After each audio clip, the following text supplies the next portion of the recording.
Baik, saya ingin tahu takwa ini apa sih wa'adnya? Al-wa'ad, janji Allah di situ apa? Saya dapat apa kalau saya bertakwa? Ini perlu kita tanyakan, dan ulama menjelaskan tidak ada amal saleh, ibadah yang mengalahkan fadilahnya takwa, nggak ada. Takwa ini sampai disebutkan, saya pernah cari dalam Mu'jam Al-Fadhul Quran teman-teman sekalian, yang saya temukan, mungkin keterbatasan ilmu saya, tapi saya temukan secara saya detail memeriksa, ada 226 ayat yang berbicara masalah ketakwaan. Dan ulama mengatakan tidak ada amal saleh yang mengalahkan fadilah ketakwaan. Fadilah yang ada 10, 30, 100 fadilah. Ini 226 ayat dengan beragam macam termnya.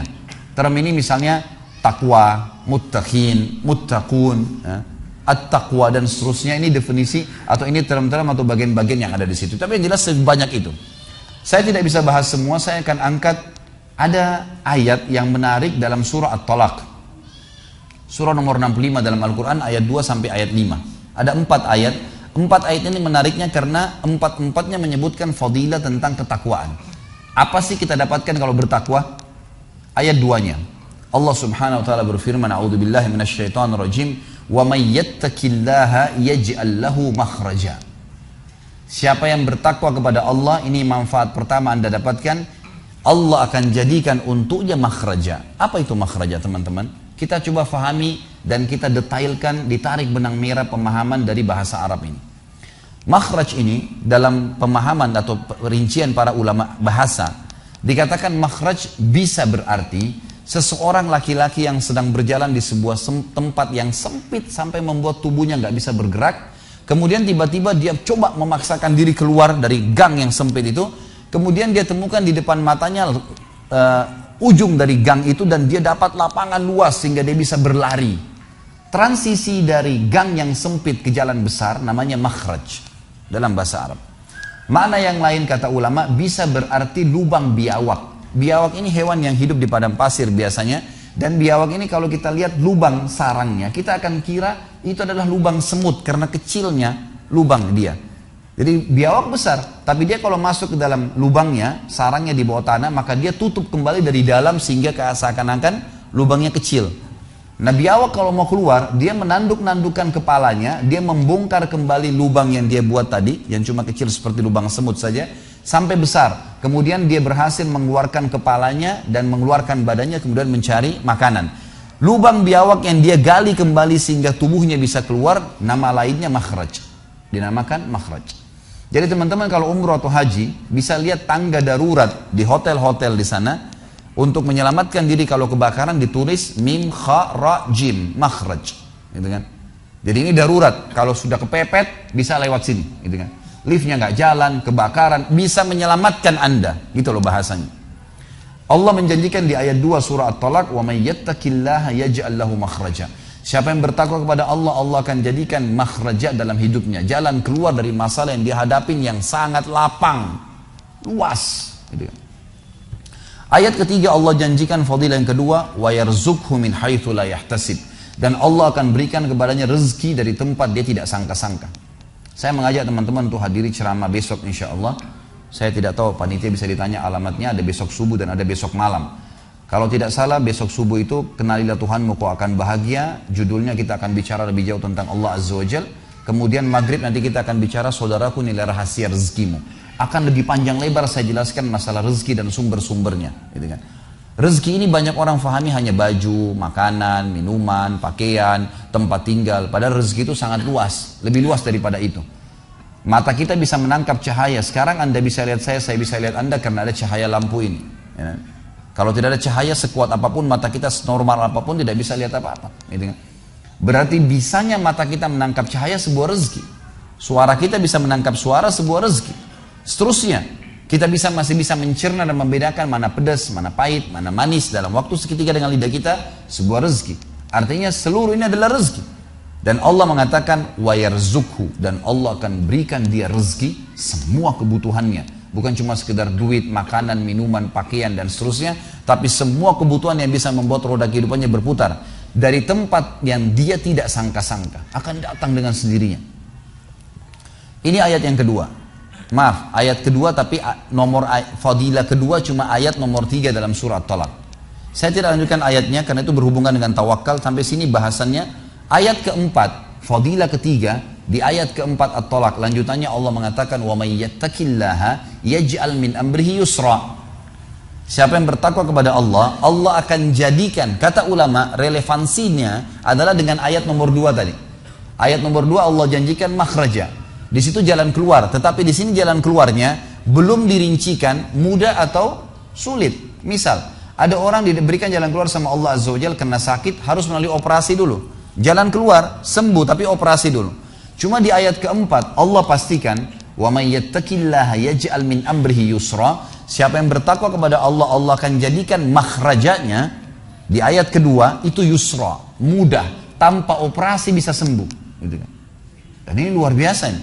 Ya, jadi artinya memang Allah SWT akan berikan jalan keluar tanpa ada cobaan pun bisa datang kepada dia jalan keluarnya. Gitu kan. Ada seorang teman-teman sekalian, sedikit saya sisipkan kisah di sini, mengagetkan dunia kedokteran di Timur Tengah. Seorang pengusaha, masya Allah punya keluarga yang sangat besar. Dia berpoligami, punya istri yang 4, kemudian anaknya banyak, harta kerbanya banyak. Perusahaan yang dia tanggung itu lebih dari 20 perusahaan di bawah naungan dia. Orang kaya raya, mampu. Subhanallah, satu waktu di umur 63 tahun dia datang periksa ke dokter, dia ngerasa nggak enak, sesak nafas. Waktu difoto di ronsen, tiba-tiba dokter yang foto itu kaget. Waktu selesai di ronsen, dia katakan, mana tadi pasien yang di ronsen? Mana pasien tadi? Pasien ini masih duduk di depan. Pastikan pasien ini cari di ruang kematian. Nggak mungkin, secara ronsen sudah tidak bisa. Jantungnya tidak berdetak. Orangnya tidak berdetak jantungnya. Subhanallah, pada saat dicek ternyata tidak berdetak betul. Ditanya, mana dokter ini tidak percaya. Dia teriak, dia mengatakan ada orang mati baru di ronsen tapi bernafas. Gitu kan. Dia panggil telepon teman-teman spesialisnya, kemudian ditelepon datang. Kemudian dikasihlah gambar tersebut kepada temannya mengatakan, mana jenazah ini? Kata temannya, dokter yang foto pertama, ini bukan jenazah, ini orang yang lagi duduk. Kaget dokter yang kedua, jantungnya tidak berdetak secara medis, nggak mungkin bisa hidup. Bagaimana ceritanya nih? Dipanggil, apakah ini punya anda? Dia bilang, iya ini punya saya. Dicek lagi kedua kali, benar. Dua-dua dokter ini tahu secara teoritis, shock. Ini nggak mungkin orang mati nih. Nggak ada ceritanya nih. Dipakai alat USG pun jantungnya tidak berdetak. Kok bisa hidup nih? Bisa ngobrol. Telepon teman-temannya. Sampai dokter-dokter yang asli dari Jazirah Arab pun yang ada di Eropa, dokter spesialis pada datang keesokan harinya, cek, nggak percaya kejadian ini. Dicek ternyata benar. Kemudian ditelusurin lah. Kira-kira bagaimana bisa orang ini masih bernafas, masih ngomong? Si pasien ini mengatakan, ada apa sebenarnya? Dia bilang, orang seperti anda nggak mungkin hidup, sudah mati.